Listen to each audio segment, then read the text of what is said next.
अध्याय 5 कर्मयोग कृष्ण भावना भावित कर्म। अर्जुन उवाच सन्न्यासं कर्मणां कृष्ण पुनर्योगं च संससि यच्नेयः एतयोरेकं तन्मे ब्रूहि सुनिश्चितम्। अर्जुन ने कहा, हे कृष्ण, पहले आप मुझसे कर्म त्यागने के लिए कहते हैं और फिर भक्ति पूर्वक कर्म करने का आदेश देते हैं। क्या आप अब कृपा करके निश्चित रूप से मुझे बताएंगे कि इन दोनों में से कौन अधिक लाभप्रद है? तात्पर्य: भगवद गीता के इस 5वें अध्याय में भगवान बताते हैं कि भक्ति पूर्वक किया गया कर्म शुष्क चिंतन से श्रेष्ठ है। भक्ति पथ अधिक सुगम है क्योंकि दिव्य स्वरूपा भक्ति मनुष्य को कर्म बंधन से मुक्त करती है। द्वितीय अध्याय में आत्मा तथा उसके शरीर बंधन का सामान्य ज्ञान बतलाया गया है। उसी में बुद्धि योग अर्थात भक्ति द्वारा इस भौतिक बंधन से निकलने का भी वर्णन हुआ है।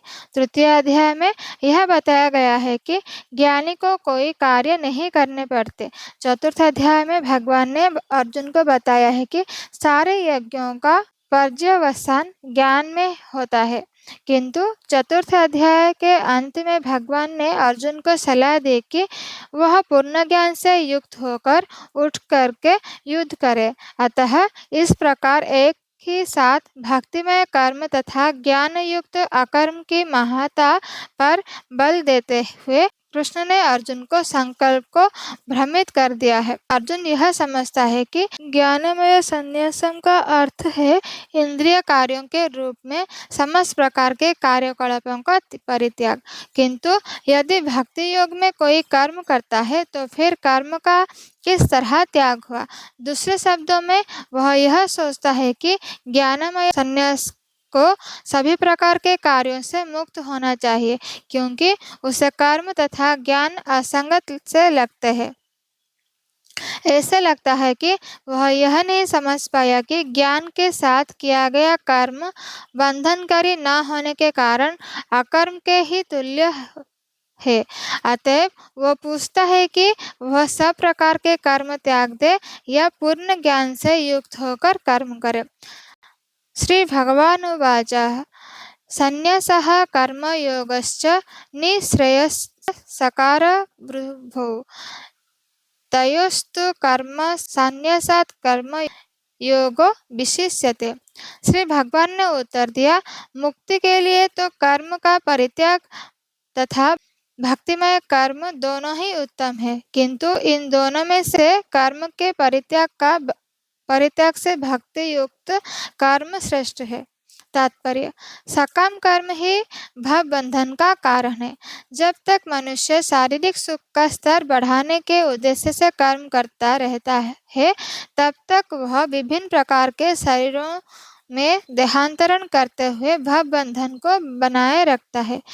इसकी पुष्टि भागवत में इस प्रकार हुई है, नूनं प्रमतः कुरुते विकर्म यदीन्द्रिय प्रीतया अप्रुणोति न साधु मन्ये यत आत्मनो अयमसन्नपि क्लेशद आस देहः परा भवस्तावदो बोधो जातो यावन्न जिज्ञासत आत्मतत्त्वम् यावक्रियायास्तवदिदं मनो वै कर्मोऽसक्तं येन शरीरबन्धः एवं मनः कर्मवशं प्रयुक्ते अविद्यमान्युपधीयमाने प्रीतिर्मयावनायि वासुदेवे स न मुच्यते देहयोगेन तावत्। लोग इंद्रिय तृप्ति के पीछे मत्त है। वे यह नहीं जानते कि उनका क्लेशों से युक्त यह शरीर उनके विगत सकम कर्मों का फल है। यद्यपि शरीर नाशवान है, किंतु यह नाना प्रकार के कष्ट देता रहता है। अतः इंद्रिय तृप्ति के लिए कर्म करना श्रेयस्कर नहीं है। जब तक मनुष्य अपने असली स्वरूप के विषय में जिज्ञासा नहीं करता, उसका जीवन व्यर्थ रहता है और जब तक वह अपने स्वरूप को नहीं जान लेता तब तक उसे इंद्रिय तृप्ति के लिए सकाम कर्म करना पड़ता है।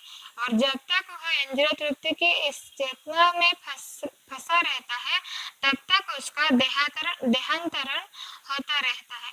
भले ही उसका मन सकाम कर्मों में व्यस्त रहे और अज्ञान द्वारा प्रभावित हो, किंतु उसे वासुदेव की भक्ति के प्रति प्रेम उत्पन्न करना चाहिए। केवल तभी भाव बंधन से छूटने का अवसर प्राप्त कर सकता है। अतः ज्ञान ही मुक्ति के लिए पर्याप्त नहीं। जीवात्मा के स्तर पर मनुष्य को कर्म करना होगा, अन्यथा भाव बंधन से उबरने का कोई अन्य उपाय नहीं है। किंतु कृष्ण भावना भावित होकर कर्म करना सकाम कर्म नहीं है। पूर्ण ज्ञान से युक्त होकर किए गए कर्म वास्तविक ज्ञान को बढ़ाने वाले हैं। बिना कृष्ण भावनामृत के केवल कर्मों के परित्याग से बद्ध जीव का हृदय शुद्ध नहीं होता। जब तक हृदय शुद्ध नहीं होता तब तक सकाम कर्म करना पड़ेगा, परंतु कृष्ण भावना भावित कर्म कर्ता को स्वतः सकाम कर्म के फल से मुक्त बनाता है, जिसके कारण उसे भौतिक स्तर तक उतरना नहीं पड़ता। अतः कृष्ण भावना भावित कर्म संन्यास से सदा श्रेष्ठ होता है, क्योंकि संन्यास में नीचे गिरने की संभावना बनी रहती है। कृष्ण भावना से रहित संन्यास अपूर्ण है,